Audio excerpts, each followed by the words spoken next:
So again, welcome this morning for the Fox Valley Catholic Bible Study Group. We're going to be looking at a very, very exciting story, a charming story, a superior story in terms of storytelling in the book of Genesis, chapter 24.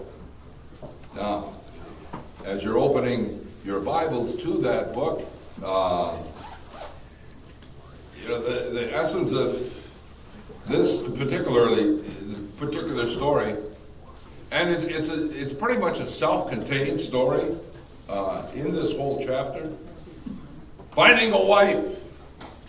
It's a betrothal story.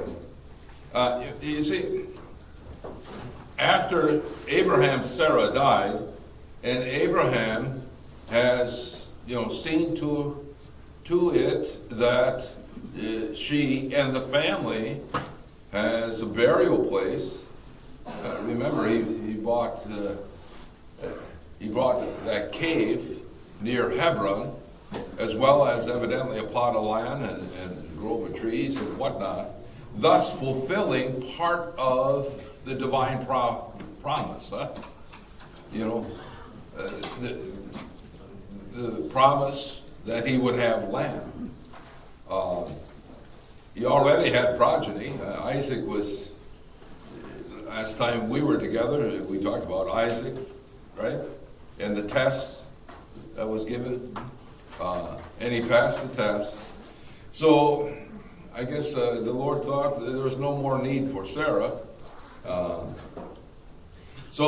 there was there's one more main task that Abraham was obligated to fulfill, and that was finding a wife for his son.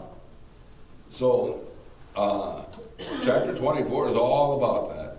Now, this story, it's an engagement story, it's a betrothal story, it's laden with ancient customs and meanings, it's made with motifs and themes and some problematic details and chronology.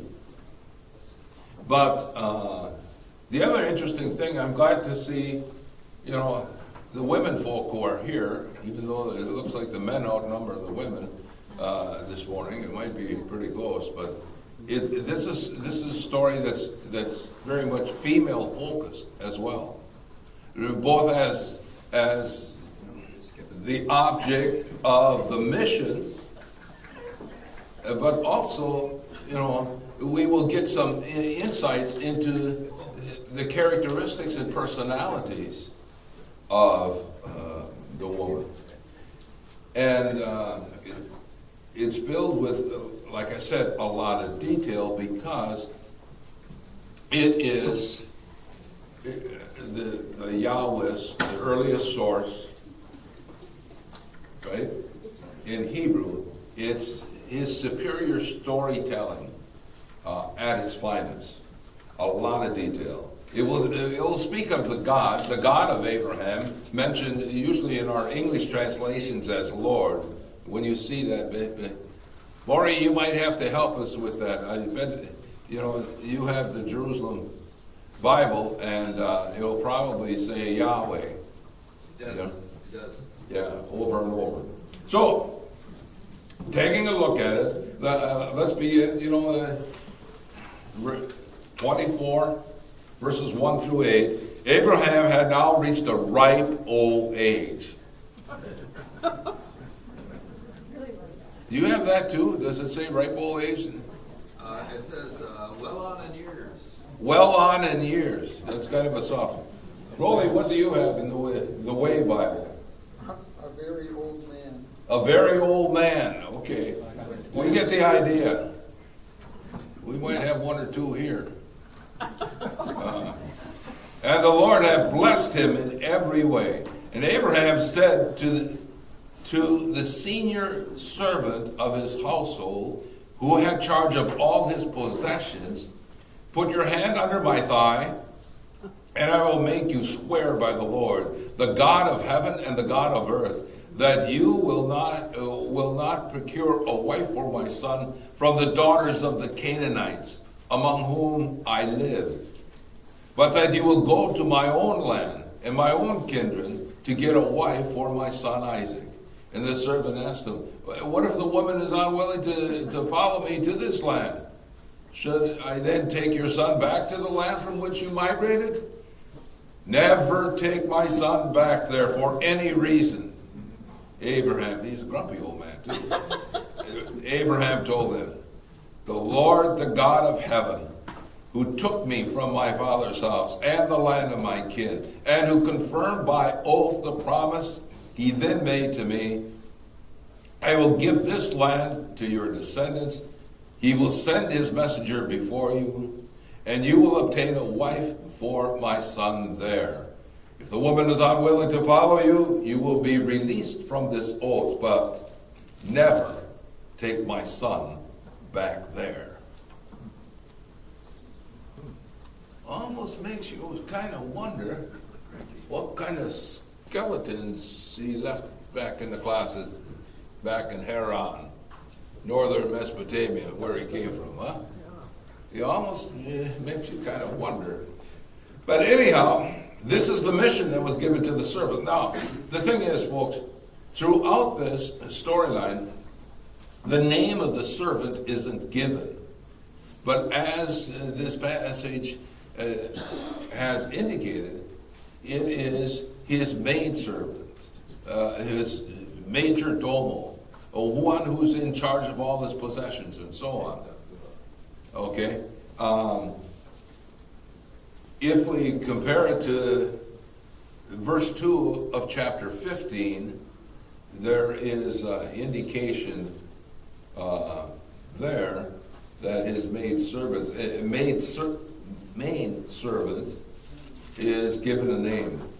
Chapter 15.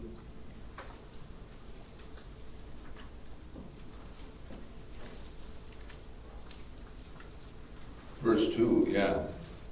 And Abram said, the Lord God, what good will your gifts be if I keep on being childless and have as my heir the steward of my house, Eliezer? I think I saw in another translation, it was Eleazar of Damascus, which would mean that his major servant isn't a part of his heritage or his family or his ethnic group or his tribe at all. Eleazar so throughout 24 he's not named, but maybe by doing this little comparison we put a name to him. So why do you think he was so insistent that Isaac didn't go along? Why do you think he was so insistent that the servant should not take Isaac, his legit son? Well, he probably figured if he found a wife there, maybe he would stay there instead of coming back to his home. If he found a wife there, he would stay there. Okay. Any other thoughts? He might get killed. He might get killed, and that puts an end to, the line. Yep. Any other? Maybe there were some secrets back there that he didn't want him to find out. Well, maybe there were some secrets back there that he didn't want him to find out. There's his plans. Could be he wouldn't agree with the one that he was chosen. Could be that he didn't agree with the one that was chosen. Okay. Let me offer a couple other suggestions. Just prior to this, what did Abraham do? What did Abraham do just prior to this? Yeah. He fought the battle against a bunch of people from that area. Well, he did that too, but in the way the narrative, the final editor put this, what did he just do in the chapter before? He buried his wife.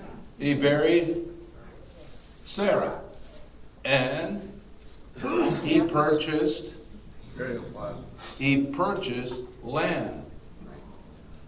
If Isaac would go along, that his family would lose the possession that is deemed part of the divine promise of land.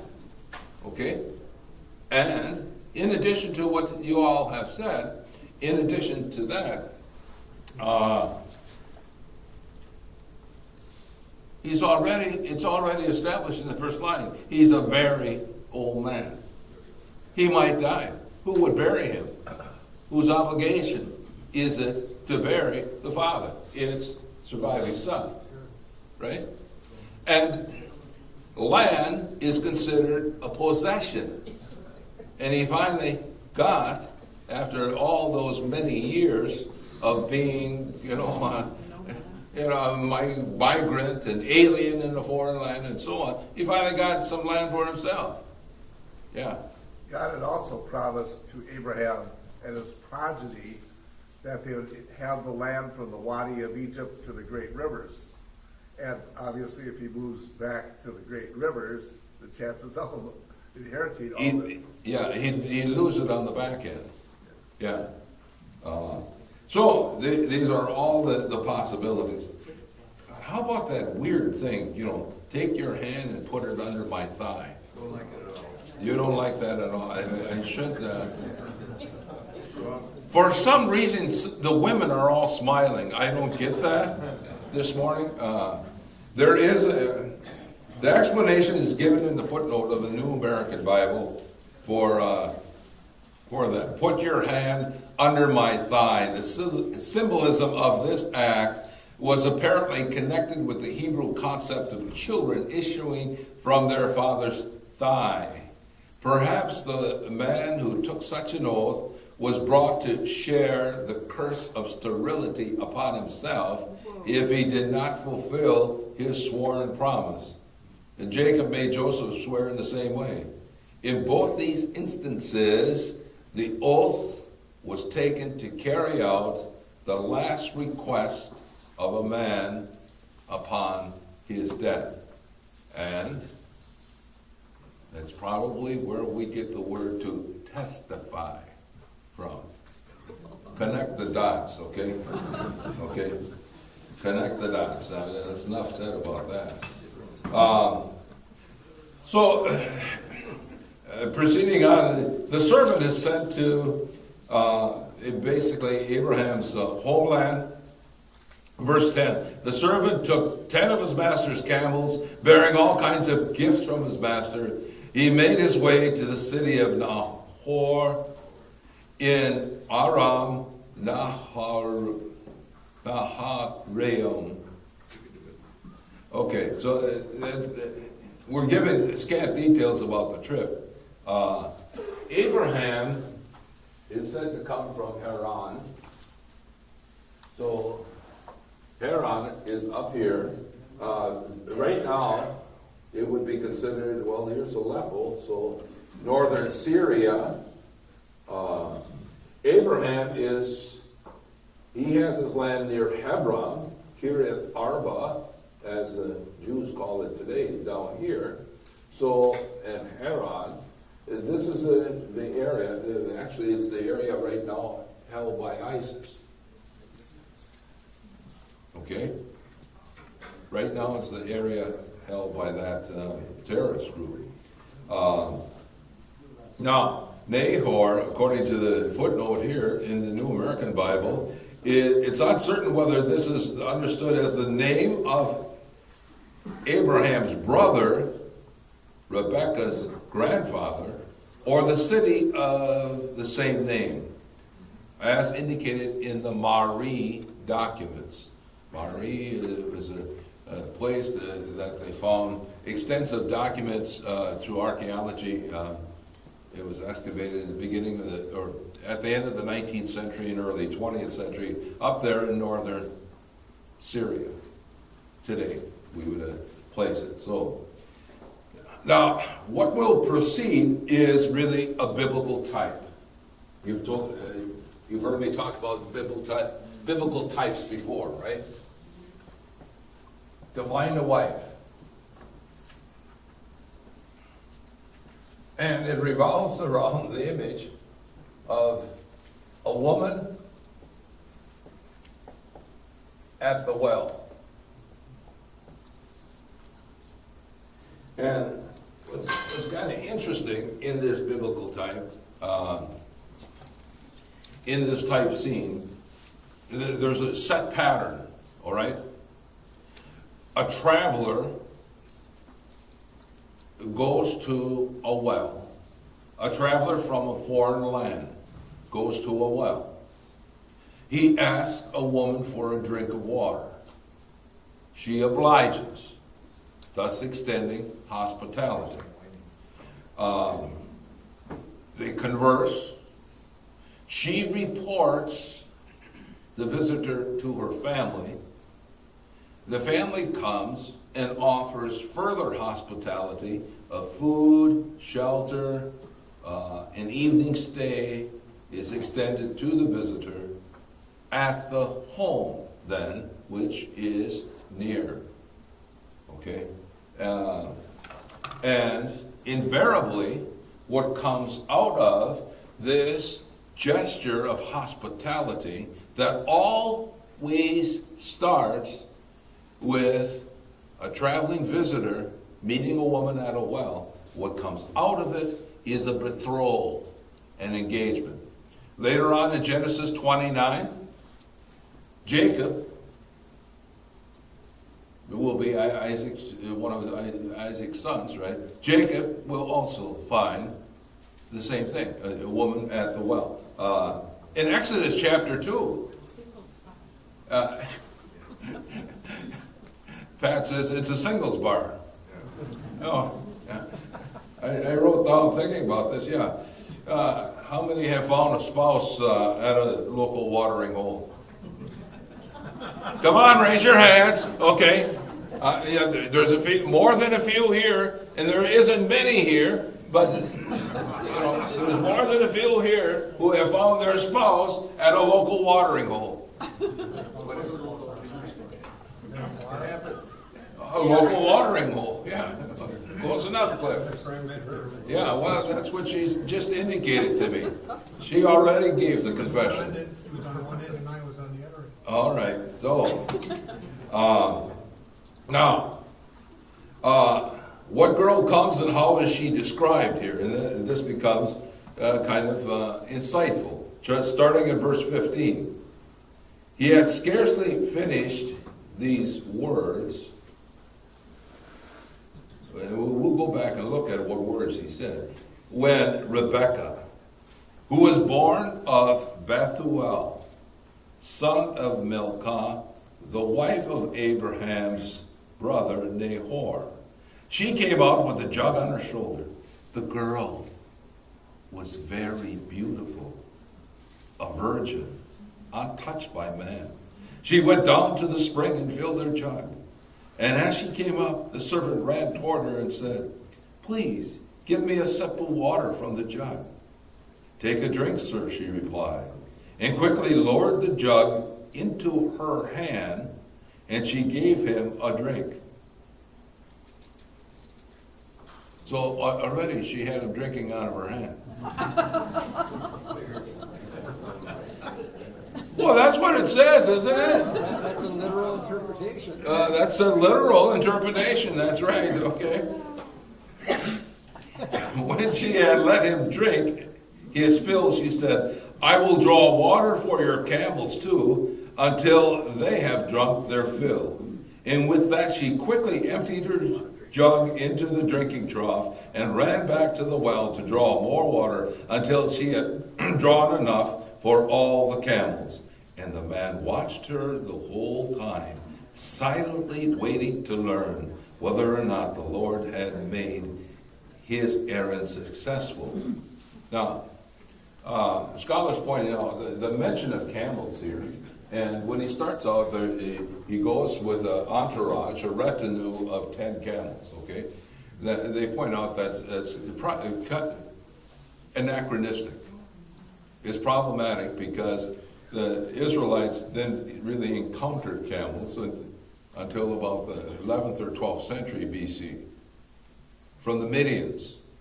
But then again, on the other hand, we will see at the end of this chapter, an extended genealogy table of Father Abraham. Those of Midian race were distant relatives as well. But that, the setting for the Abraham stories is about the 19th century BC, 1800 BC, okay?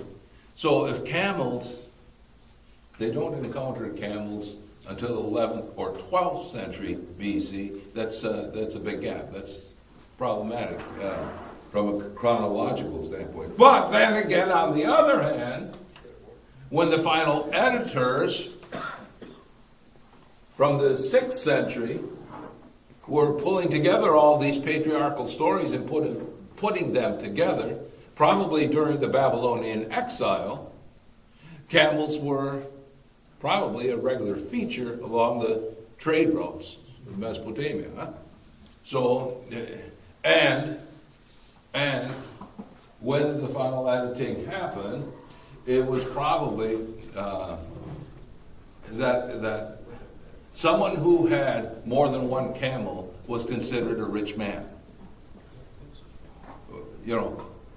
And 10 camels seems to be like a fleet. A fleet, huh? Now, so the girl is well described here. And she is actually fulfilling, and this is probably the important part of the whole story, a sign. And the sign is given to us in the servant's prayer just before this. Now, for our study's sake, I fast forwarded and had us take a look at that. But now, let's go back to 12, verses 12 and 14, to get a handle on the sign. And it says in 12, then he, the servant, who was sent on this mission, prayed, Lord, God of my master Abraham, let it turn out favorably for me today, and thus deal graciously with my master Abraham. While I stand here at the spring and the daughters of the townsmen are coming out to draw water, which probably indicates it was late afternoon, maybe early evening, we would draw water for the evening meal. Please, if I say to a girl, please lower your jug that I may drink, and she answers, take a drink and let me give water to your camels, let her be the one whom you have decided upon for your servant Isaac. In this way I shall know that you have dealt graciously with my master. Does anything strike you about that prayer?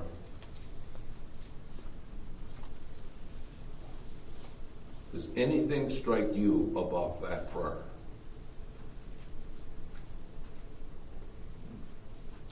As a servant, he was been from the household of Abraham and knew Abraham's God. Okay, as a servant, he was a part of the household of Abraham and knew Abraham very well and knew Abraham's God. Because he mentions that, 2-3 times, right? Okay, so the sign is for my master, the God of Abraham.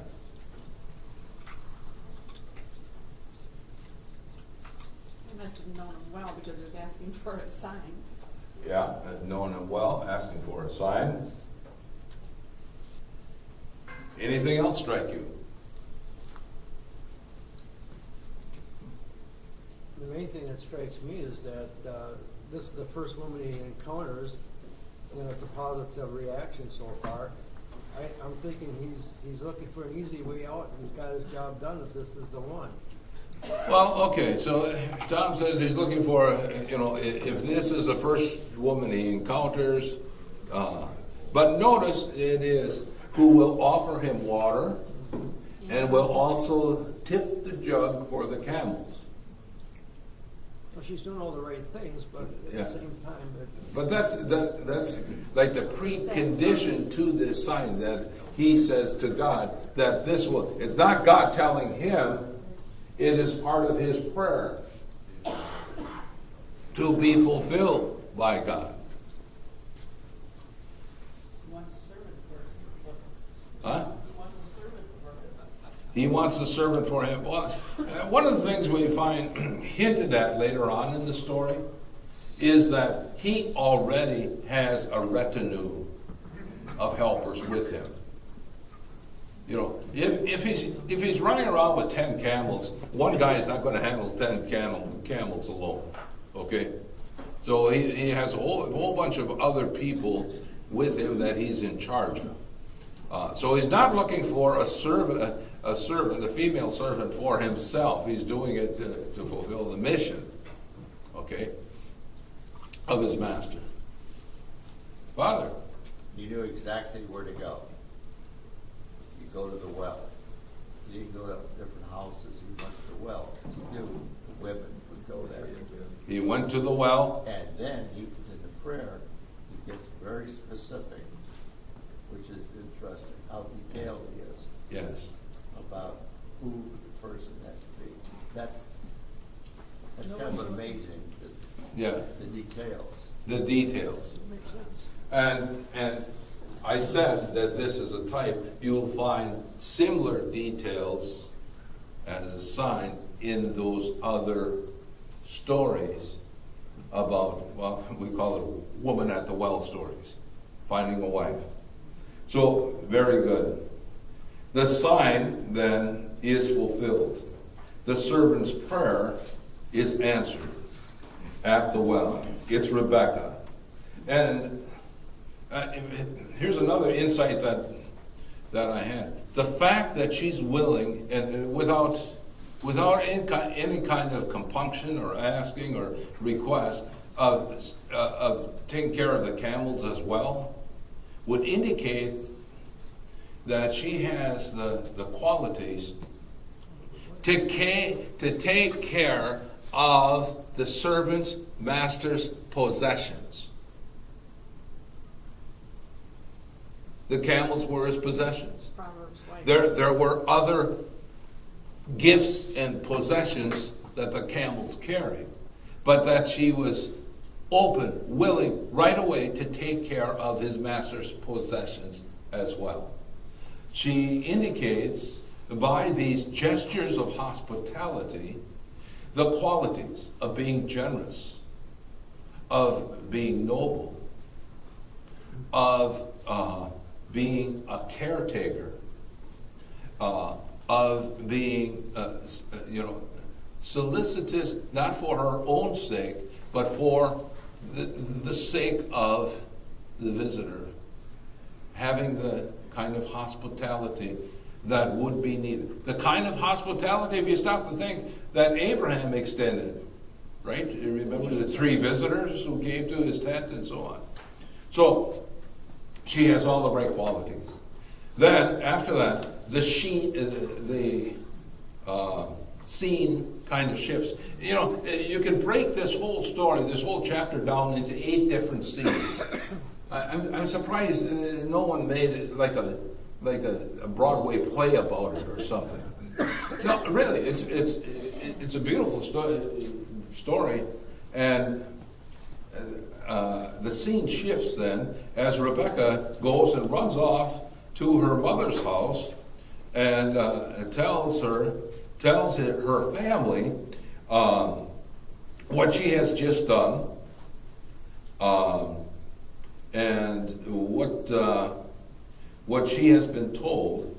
Now, before she runs off, verse 22, when the camels had finished drinking, the man took out a gold ring weighing half a shekel, which he fastened in her nose. Nose rings. Nose rings. They have them back here in the Bible. Yeah.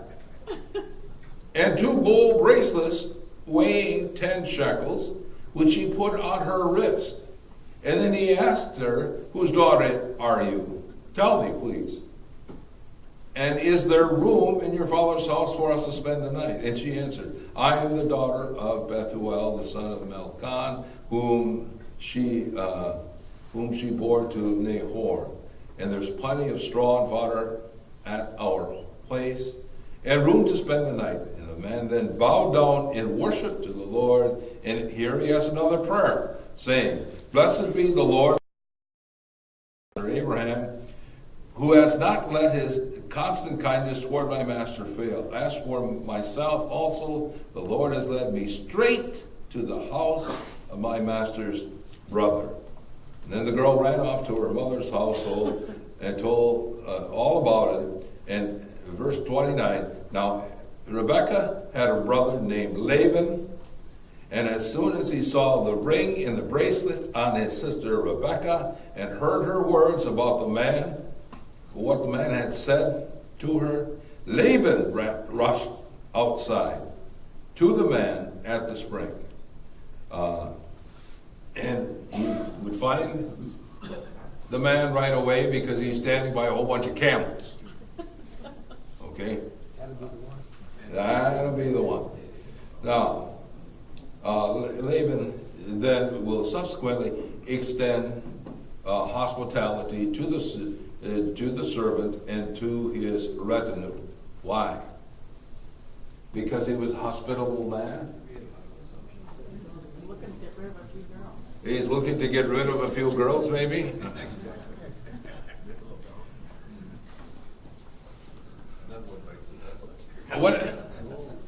What would tip him off that this would be very worthwhile?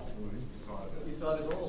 He saw the gold and the ring in the nose and the bracelets on the, and he said, I got to look into this further, huh? You know, what's interesting, folks, is it talks about her family, and it talks about her mother's house, and it talks about this brother going out. Now, the servant is already a surrogate of Abraham, right? Sent on this mission. Right? On behalf of Abraham's son, Isaac. Now, Laban, not the father of this girl, but her brother, goes to check out the guy at the well. Well, you know, I guess that's not unusual. I mean, No, big brother. my father sent me to a couple of places to check out what guys my sisters were hanging out with, and you know, we had to give like the thumbs up or thumbs down. Okay, but there's something else going on here too. Okay, the sense of responsibility. Evidently, the father's dead. Yeah. Well, because it mentions later on the mother's home, and this is introducing now Laban, who will be a part of another further story later on, when Rebekah and Isaac's son Jacob goes looking for a wife, and he goes and ends up with the daughters of Laban, of Uncle Laban. Okay. I was a generation. Again, the main caravan routes from Mesopotamia to Egypt obviously was trade back and forth. So Abraham probably communicated with his brother because he told his servant where exactly his brother was living. Pretty much exactly where to go, and there may have been communications, although that has not been passed on through the storyline so far that we've looked at here in the book of Genesis, right? But his brother probably knew that his brother was rather affluent. Maybe and maybe not. Yeah, because if you don't forget, Abraham accumulated booty through several different other testings and so on with foreigners. The king of Egypt, for instance, the little city-state kings after the battle with the other kings, with Lot, okay? And he kept accumulating more and more wealth, herds, camels, passing his wife off as a sister. Remember that? Okay, you know. So, but it all happened on the back end of his journey. Now, did he send some of that, you know, up to his brother and his family in Haran? Maybe. I mean, Jim makes a point. That's all part of the same trade route, ancient trade route at that time, going from where they start, where Abraham's family starts out here in Ur of the Chaldeans, Haran being up here, and Abraham hanging out here on the back end of the Fertile Crescent. Haran was a very important city. It's like at the apex of this ancient trade routes. That's a long way to look for a wife. That's a long way to look for a wife, but it was necessary at that time. Remember what Abraham said, Cliff, that he did not want his son Isaac to marry a Canaanite woman. He didn't want a mixed marriage, in other words. Okay? He didn't want that mixed marriage. And so that's why this servant was sent on this particular mission. What happens when the servant goes to the home then of Laban?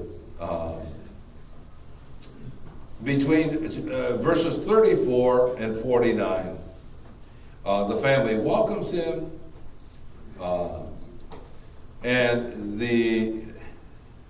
before they sit down to a meal, the servant says to Laban's family, verse 33, "But when the table was set for him, he said, I will not eat until I have told you my tale. Do so, they replied." Huh? The meat's getting cold. Well, I am Abram's servant. The Lord has blessed my master so abundantly that he has become a wealthy man. He has given him flocks and herds, silver and gold, male and female slaves, and camels and asses. My master's wife, Sarah, bore a son to my master in her old age, and he has given him everything he owns. You know, I don't know about you, but can you just imagine what Rebecca's brother's mindset? It's going like a cash register, you know, like a lottery machine, like a casino machine. Ding ding ding ding ding ding ding. Oh, he has flocks and he has herds. Oh, and he has camels and he has ass and male and female slaves. Ding ding ding ding ding ding ding. Yeah, you know, and he's given it all to his sold son. Ding ding ding ding ding. Go. You know, it's all, you know. He's doing accounting in his head. What's he going to ask next? My master put me under oath, saying, "You shall not procure a wife from any for my son among the daughters of the Canaanites, in whose land I live. Instead, you shall go to my father's house and to my own relatives to get a wife for my son." And when I asked my master, "What if the woman will not follow me?" he replied, "The Lord in whose presence I have always walked will send his messenger with you and make your errand successful. And so you will get a wife for my son from my own kindred of my father's house. And then you shall be released from your band, from my band. And if you visit my kindred and they refuse you, then too you shall be released from the band." And when I came to the spring today, I prayed, and then he recounts his prayer and so on, and then Rebecca came out and so on and so forth. We heard the rest of that. So he recounts in detail. There's 3 or 4 accountings of the mission, but it all each time it heightens the anticipation. It heightens the drama of the fulfillment of the mission. But what's behind it each and every time, I want to point out, it's what's driving the whole process is God's providence, God's plan. He's always praying to the God of my master, Abraham, okay? And so the final editor of this, putting this story into place, is showing this is all how God's plan for the salvation of those who give their heart to Him, like Father Abraham did, the first man to believe and live his life righteously by one God, is being played out. Okay, so that is a major theme that's driving this scene. What we have here then, and the rest, and the family's response, we have the first example of Hebrew marriage tradition.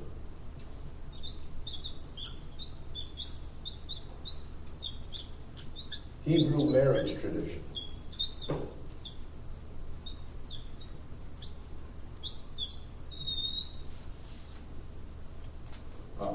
Basically, let's face it, this is the first marriage story in the Abraham epic, right? Okay? And the family's response will be acknowledging the servant's master's God and being loyal. Verse 50, Laban and his household said in reply, "This thing comes from the Lord. We can say nothing to you either for or against it.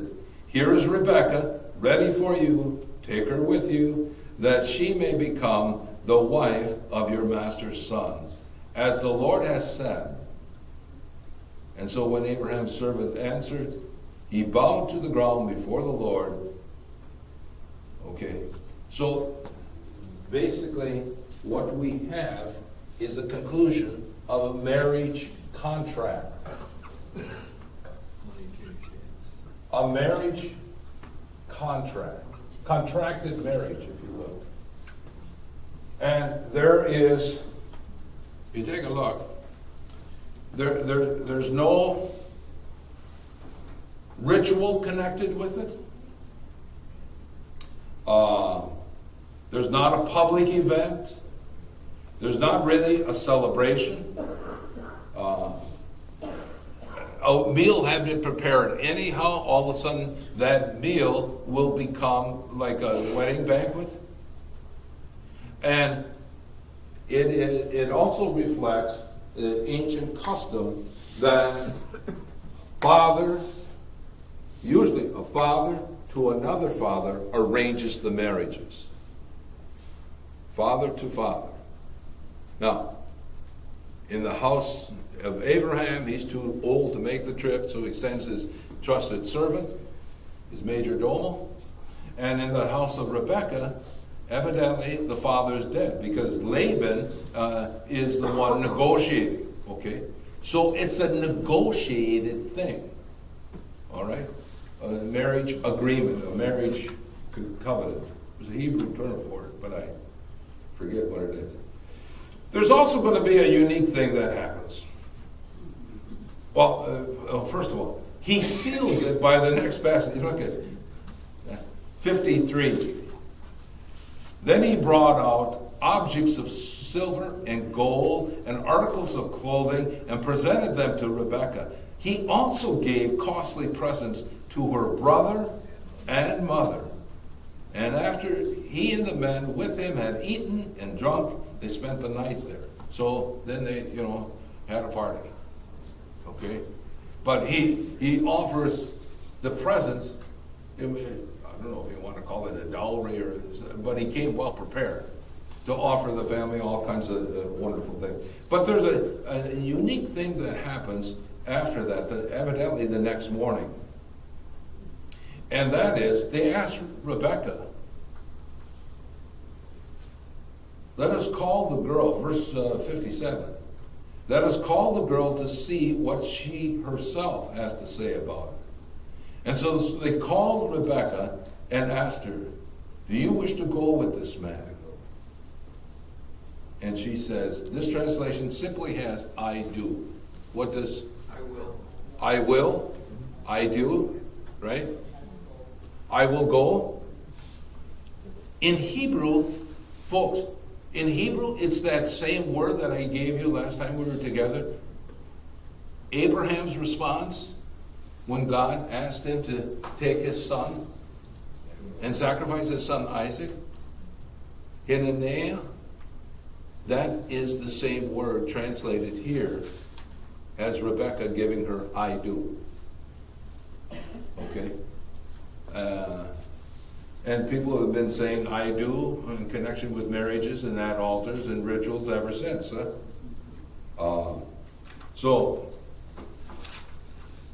But if you remember, that phrase means a readiness, a willingness, an attentiveness to carry out what is God's will.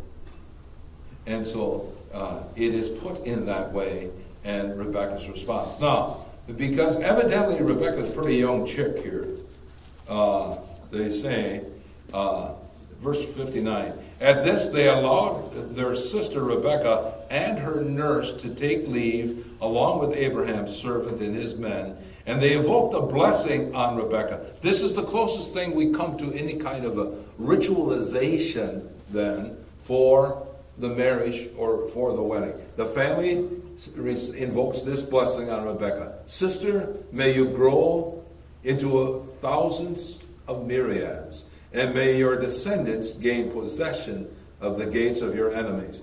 How does it read in the New Jerusalem Bible? More. Sister of ours, from you may there spring thousands and 10,000s. May your descendants gain possession of the gates of your enemies, of their enemies. Pretty close. Pretty close. Now, after receiving the blessing, just as before, when the servant started out on this trip to fulfill this mission, there's very little about the trip itself and how long it takes and so on. And so going back to Abraham's place, or Isaac's place, there's very little about that particular trip, except when we get to, okay, they mount the camels, they get on the camels to ride back. And then verse 62, while Isaac had gone from Beer Lahai Roi and was given the region of the Negev, one day toward evening he went out, and in the field, as he looked around, he noticed the camels were approaching. Rebekah too was looking about, and when she saw him, she alighted from her camel and asked the servant, who is the man out there walking through the field toward us? That is my master, replied the servant. And then she covered herself with her veil. A couple different things. So, first sight. Is it love at first sight? It doesn't indicate love. But at first sight, there's a hint that Isaac, or at least Rebekah, catches one another's eye. Well, it's just like at the watering hole, right? You catch one another's eye, okay? And the fact that she veils herself then is a sign. It actually signals. They catch one another's eye. She veils herself. It signals to Isaac, the man in the distance, that she's the one. That she's the one being brought to him as his bride. And, from a religious standpoint, it also signals that God has actually been the one bringing them together. That God is the one actually bringing them together. Now, notice, here, this whole business, there's a marriage without both bride and groom. Right? There's a marriage with no hint of love first. Marriage comes first, love comes second. If there's going to be any love between them. There might, yeah.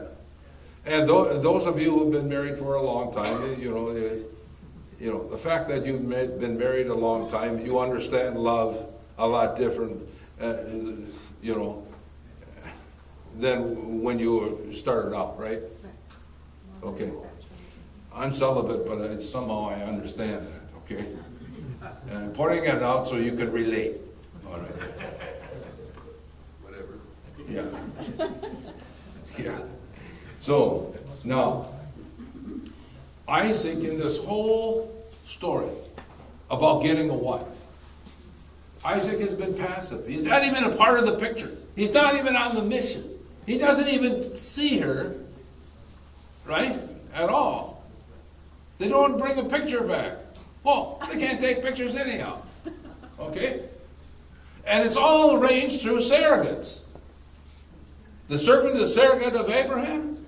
Laban, the brother, is a surrogate for the family, for the father on the other end, right? And it takes months and months and months, evidently, to travel, with a whole retinue of camels and servants and so on, and there's quite a distance. Oh, the other thing I want to point out, where it's described where Isaac is, it's not near where Abraham's tent is. It's about 85 or 86 miles from Hebron, or Kiriath Arba, or the cave of Migdala. And it's on the edge of the Negev desert. Evidently it was more fertile back then, because it said he's out standing in his field. Okay. But he's very passive. And in the stories that follow, he's going to be passive. Isaac will be passive as well. The only hint that we get is right at the end. Verse 66. The servant recounted to Isaac all the things that he had done. And then Isaac took Rebekah into his tent. He married her, and thus she became his wife. In his love for her, Isaac found solace after the death of his mother, Sarah. We still don't realize how old Isaac is at this point.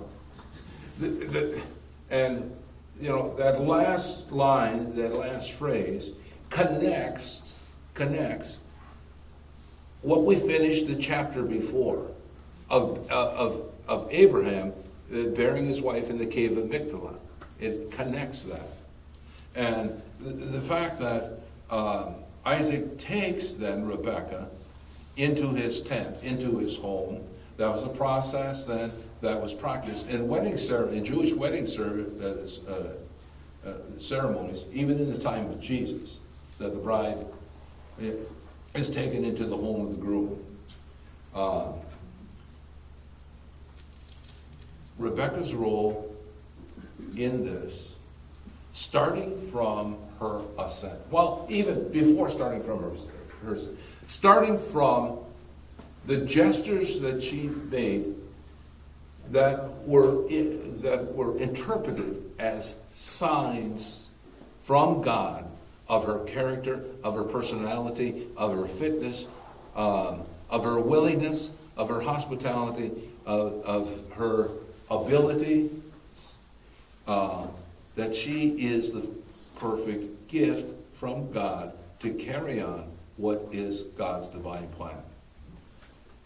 Rebekah, in the future, will play more of a significant role than even Isaac in the stories that lie ahead. But you'll have to come back next week so that we can build upon this. Okay? Thank you very much for coming, everyone.